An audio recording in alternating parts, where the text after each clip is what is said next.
Kemudian saya masuk ke arah garasi.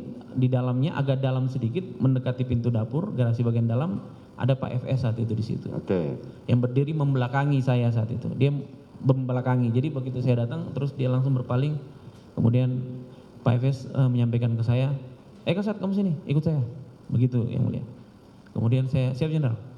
Nah saat itu saya nggak tahu, saya belum tahu ini ada apa peristiwa, saya belum ada penjelasan mulai dari depan, kemudian berempat di sekitar situ tidak ada yang penjelasan, mengalir begitu saja sampai ke Pak FS, kemudian dia bilang, Kasat kamu ikut saya.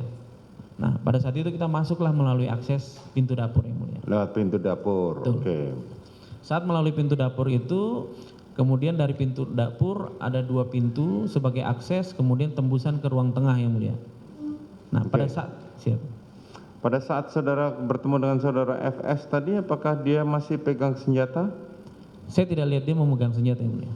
Di antara 4 orang yang saudara temuin tadi ada yang pegang senjata yang masih di tangan? Saya tidak lihat ada yang menggenggam senjata yang mulia. Tidak ada yang memegang senjata. Kemudian saudara masuk lewat pintu belakang? Saya masuk lewat akses garasi. Oke, lewat garasi.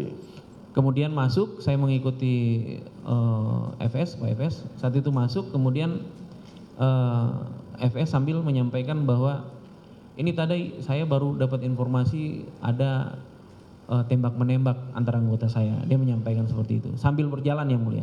Jadi dia berjalan tidak berhenti, kemudian sampai di depan akses dalam pintu dapur perbatasan, kemudian dia menunjukkan tembak menembak, yang satunya di atas tangga, yang satunya depan pintu dapur, depan pintu kamar Pak FS sendiri. Kemudian saya tidak menanyakan apa-apa, saya cuma mendengar. Kemudian pada saat itu dia melanjutkan perjalanan itu, dia melangkah mengitari, mengambil posisi ada meja makan gede, menuju ke depan pintu dia sendiri, dan dia menyampaikan bahwa peristiwa ini, tembak menembak ini yang terletak di bawah itu Yosua. Ini kejadian ini karena dia melecehkan istri saya, seperti itu, menyampaikan seperti itu Pak FS.